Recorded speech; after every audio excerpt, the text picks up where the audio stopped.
kurumare. Bah, kenapa kau pukul? Kau tidak bisa bicara baik-baik kah?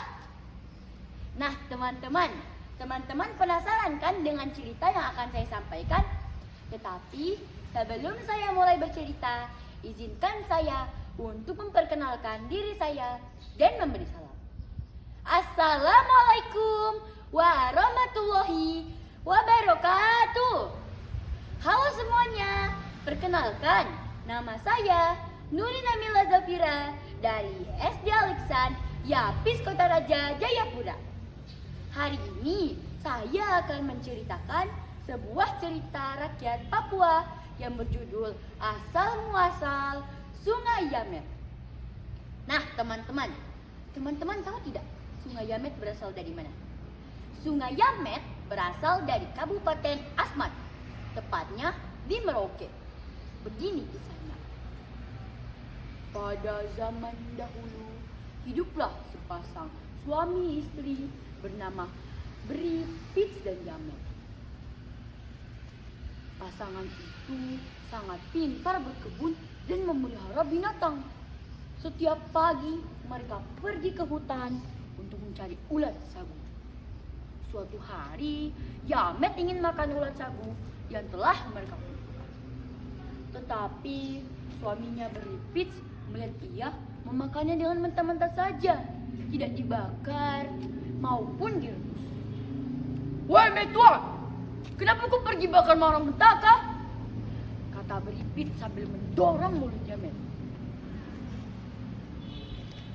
"Bah, kenapa kau pukul? Kau tidak bisa bicara baik-baik kah?" kata Yamet sambil marah dengan Beripits. Yamet pun memutuskan pulang ke rumahnya dan meninggalkan suaminya. Sesampainya di rumah, Yamet masih merasa marah dan kesal karena suaminya telah memukulnya. Ia berpikir bahwa suaminya telah tidak sayang kepadanya karena telah bermain kasar. Yamet pun memutuskan untuk meninggalkan pulaunya dan juga suaminya. Tetapi sebelum ia pergi meninggalkan pulau, ia menyiapkan satu hidangan makanan untuk sang suami. Setelah semuanya selesai, ia pun mulai menyiapkan barang-barangnya, tumbuhannya, dan juga hewan peliharaannya. Ia masukkan semua ke dalam kapal. Yamet pun mulai mengambil tali kapalnya dan mulai mendayung tanpa kenal lelah. Akhirnya, Yamet tiba di satu pulau di pinggir sungai. Ia menanam satu bibit pohon yang ia bawa.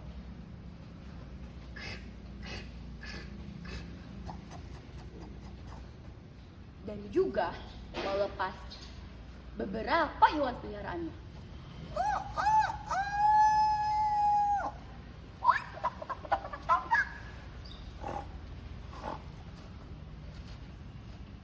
Lalu, ia pun mulai melanjutkan perjalanannya menelusuri sungai sampai akhirnya ia tiba di satu pulau di pinggir sungai yang bernama Kufikare.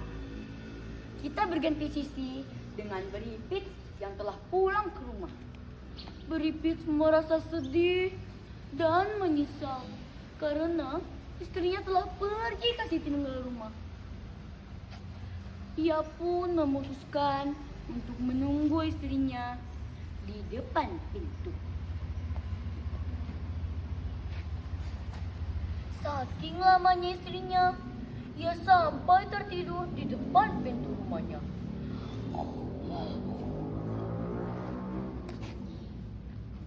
Hari demi hari berlalu. Beripits masih menunggu istrinya yang tidak kunjung pulang. Akhirnya, Beripits pun memutuskan untuk mencari istrinya.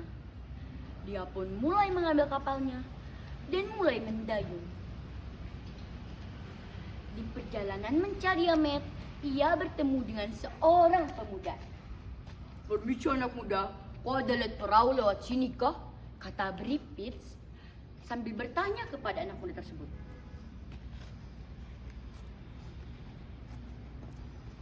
Iyo bapak, waktu itu toh seperti lihat ada perempuan lewat sini. Barangnya banyak sekali, kata anak tersebut dengan jujur. Oh iya, terima kasih anak muda, kata Beripits. Beripits pun melanjutkan perjalanannya menelusuri sungai. Dan akhirnya ia tiba di Kufikare. Dia melihat tidak ada orang maupun rumah, tapi ia melihat banyaknya hewan di pulau tersebut. Beripits pun mulai berpikir, kenapa di sini banyak sekali hewan peliharaan, padahal tak ada orang nih, kata Beripits dalam hatinya. Beripits pun memutuskan untuk tidur di pinggir sungai tersebut. Pada saat ia bangun, tiba-tiba di depannya muncul istrinya, Yamet. Perempuan itu menegurnya dengan halus. Aduh, Petua, kenapa kau ada di sini? Aku pergi cari Saka. Saya minta maaf, saya sudah pergi kasih tinggal rumah. Sio sayangnya, saya juga minta maaf. Saya sudah pergi main pukul ke kau. Mereka pun saling meminta maaf dan berpelukan. Mereka hidup damai di pulau tersebut hingga akhir hidup mereka. Untuk mengenang jasa Yamet yang telah membuka kampung di pinggir sungai tersebut, orang Kufikare menamakan sungai tersebut Sungai Yamet. Nah teman-teman, dari cerita yang saya dapat sampaikan, hikmah cerita yang kita dapat dari cerita ini adalah jika kamu tidak suka apa yang orang lain perbuat, kamu tidak boleh bermain kasar ataupun cepat marah. Bisa berbicara baik-baik, toh. Sekian dari saya Nurin Amila Zafira. Wassalamualaikum warahmatullahi wabarakatuh. Wanyambe.